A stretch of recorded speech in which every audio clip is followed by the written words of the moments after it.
Coach, that 91 team, probably one of the toughest teams you had. Had a struggle first round of the playoffs. UNACA come in, was up 7-0 at the half. Needed a play to start the second half. Had to have a play. Had to have a big play. We got one though. Tell them at halftime, I said, guys, we're in a struggle. I said, we're in a ball game now. We're letting these guys hang around. I said, we got to have a play. So we got the kickoff. So they kicked it deep. I guess Jimbo got it about inside the 10, about the 5, 7 somewhere. So he came up through there and busted it. I mean, hit a seam, was gone. And he was a flat dab scooting. So he gets down about the 10-yard line, turns around and waves at everybody. Then he starts tripping. Wasn't that dramatic? Hey, we got it on tape. Hey, I got it on tape. But Edie Ellis and Bob Kesling was at Channel 10 then. Bob Kesling, he was at Channel 10. They played that every night for a week and laughed every night for a week. 14-0 at the half. Then the kickoff to start the second half. Coalfield will get it. Jimbo Godwin takes it. All right, now watch Godwin. Looks like he's going to score a touchdown, right? He's making it down the sideline.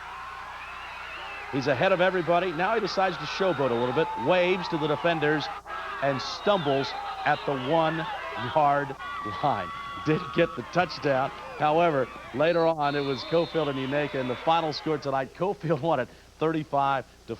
You think he'll remember that for the rest of his life? I think there'll be people reminding him Example of that. A, Yeah, not exactly. showboat. Exactly. Thank you. Well, Jimbo, it's been 19 years, and guess what? People are still talking about it, just like I said on Channel 10 that night. Thank goodness that your teammates picked you up and you won the football game. There are many memorable plays in Coalfield football history. Yours, unfortunately, still ranks as one of the very top in school history for the wrong reason. Anyway, congratulations that you've survived it. I'm sure the barbs and the arrows tonight will be pretty sharp, but at least you won the football game, and you're still in the history books at Coalfield High School. I went down there and I picked Jimbo up and I said, buddy, if we don't score, I'm going to kill you. Well, that, He got it in. He got on that end, before I go back to the first of that one, you know, I'll go back to the first one.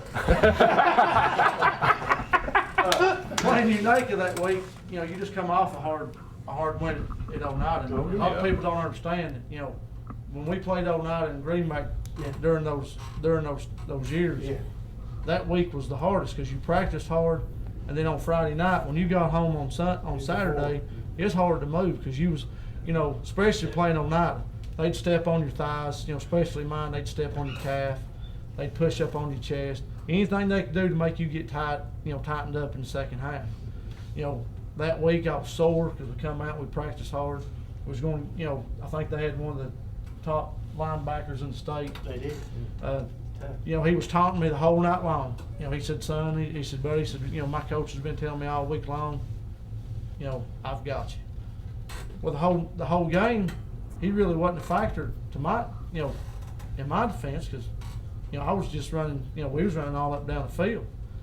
You know, and he kept saying, he kept talking, you know, I'm gonna break you, I'm gonna break you, I'm gonna break you. I was like, well, buddy, you know, I'll come out at halftime, and I said, you know, you can have another chance at it. Well, come out at halftime, you know, it broke loose. Kick come in, you know, we never run the, you know, normally the kickoffs didn't go that smooth. They, you know, everybody came back, the hole just opened up, you know, down through the middle I went. I turned over toward the sideline and I could hear him coming. You know, you play it back on the tape, but you know, but he's hollering, you know, I'm coming. You know, I never did see him coming.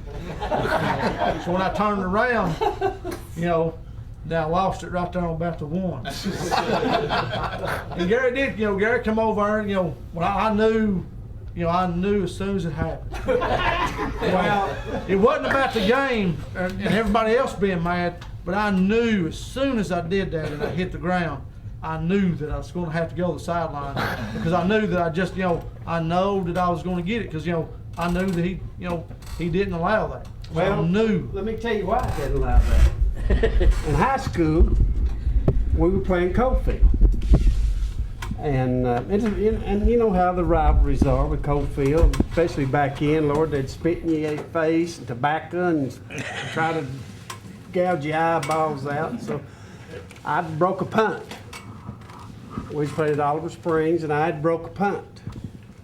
And I got to the 50-yard line. They wasn't even by 30 yards. I just stopped. And I waited for Coalfield players to come on.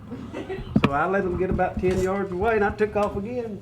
About the 20, I stopped again. I said, come on. So I went ahead and scored. But anyway, after the game, my head coach grabbed me, bounced me off the lockers in the locker room. I mean, just really chewed my butt out. Then Bill Majors, who was recruiting me for UT, was there that night.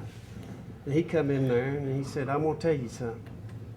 If I ever see you do something like that again, said, you'll never play football at the University of Tennessee, I promise. Then I get home, my daddy tears my hind end up, so I learned a hard lesson. I mean, I wasn't a hot dog in high school. It just, I don't know why I did that. If I could ever right or wrong, it would have been it. But the big difference in those plays, you didn't trip over your feet.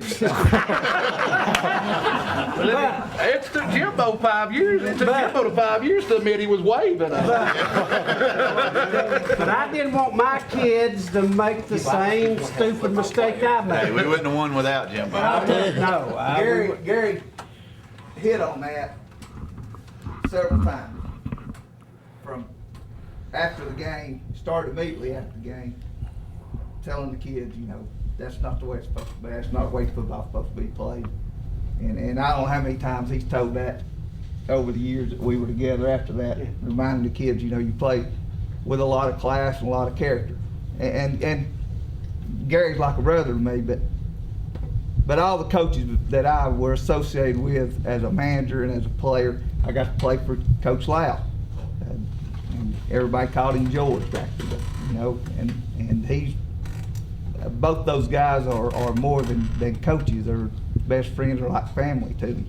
And they both, Coach Diggs, who was my head coach and George's assistant, Coach Diggs for a lot of times, they emphasize play hard, play tough, but play with class.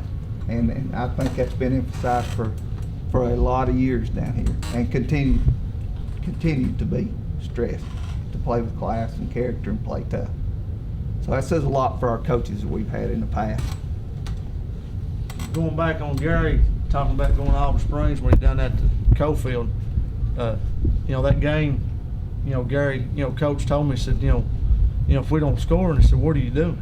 You know, don't do that. Well, we go back out there and he gives the ball, I think he was playing fullback, and he gives it to Tim like 3 times. We're on the 1.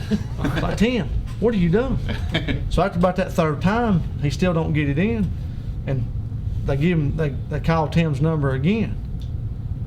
Well, you know, Brian, which is, you know, he's a real good friend of mine, and, you know, he was a quarterback, and, you know, we just looked at each other, and Brian shook his head, and I knew exactly what he was going to do. And we were just going to run a 9-24 to the left, and, you know, that's what we did, and we scored. But on Monday morning, got to school, and, you know, I mean, I never went to the office that much, and come over the intercom, and Esther Underwood called me to the office. So, man, what did I do? So I go bebopping down the office, and Esther tells me to come here. He said, I need you to step in there, so there's some people want to talk to you.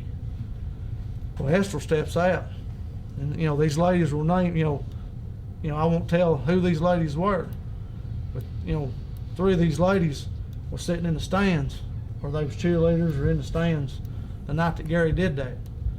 And they set me down. They said, son, if Gary Kreis or Coach Lau tries to punish you for make you run for showboating, said, you let me know. They said Gary will never live that down. And I was like, you know, and these ladies, I mean, I knew these ladies, but I'm thinking, why is these ladies asking me, you know, about this? And I was like, well, you know, I'll have to, you know, I gotta pay for what I did. And they said, oh no, you don't. They started to tell me the story about what Gary did, and they said, if he makes you do anything, she said, we'll be down here, and she said we'll make them pay. I was like, yes, ma'am. I was like, oh, I don't know, son.